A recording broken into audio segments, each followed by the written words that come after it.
ஐரோப்பா கண்டத்திலிருந்து இந்தியாவிற்கு மருத்துவ பணியையும் மறைப்பணியையும் ஆற்ற வந்தவர் கோகின்.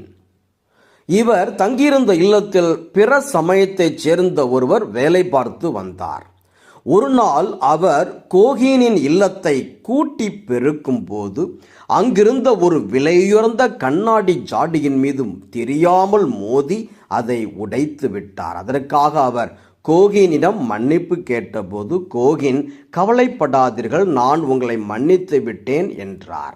இது அந்த பணியாளரை சிந்திக்க வைத்தது. நாமோ விலையுறந்த கண்ணாடி ஜாடியை மோதி உடைத்திருக்கிறோம், இவரோ சிறிதளவு கூட சினம் கொள்ளாமல் என்னை மன்னித்து விட்டதாக சொல்கிறாரே, கிறிஸ்தவர்கள் என்றால் இப்படித்தான் மன்னிப்பார்களோ என்று அவர் படிப்படியாக கிறிஸ்துவின்பால் இருக்கப்பட்டு கடைசியில் கிறிஸ்தவர் ஆனார். ஆம், மறைப்பணியாளரும் மருத்துவருமான கோகினின் மன்னிப்பு பிற சமயத்தை சார்ந்த பணியாளரை கிறிஸ்தவராக்கியது. இன்று நாம் விழா கொண்டாடும் ஸ்தேவானின் மன்னிப்பும் சவுலை பவுலாக்கியது. அது குறித்து சிந்திப்போம். கிறிஸ்தவர்களின் எண்ணிக்கை நாளுக்கு நாள் பெருகி வந்த சூழலில் கிரேக்க மொழி பேசும் கைம்பெண்கள் பந்தியில் சரியாக கவனிக்கப்படவில்லை என்றொரு பிரச்சனை எழுந்தபோது அப்பிரச்சனையை தீர்ப்பதற்காக திருத்துதர்கள் 7 திருத்தொண்டர்களை நியமித்தார்கள். இவர்களில் ஒருவர்தான் அருளும் வல்லமையும் நிறைந்த ஸ்தேவான்.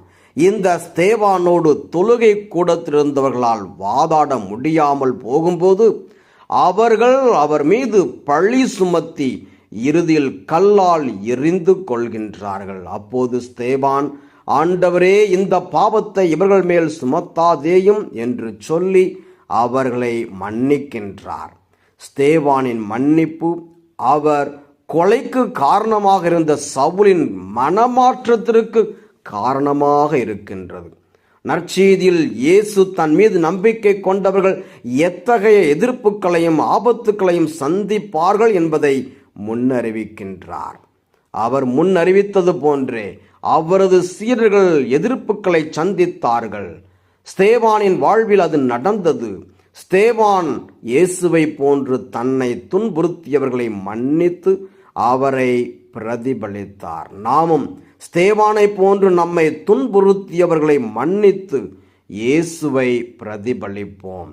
கிறிஸ்தவர்கள் கிறிஸ்துவை பிரதிபலிக்க வேண்டும்.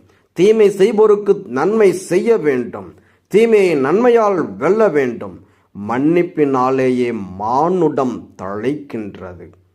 கொலோசியர் 3:13, ஆண்டவர் உங்களை மன்னித்தது போல நீங்கள்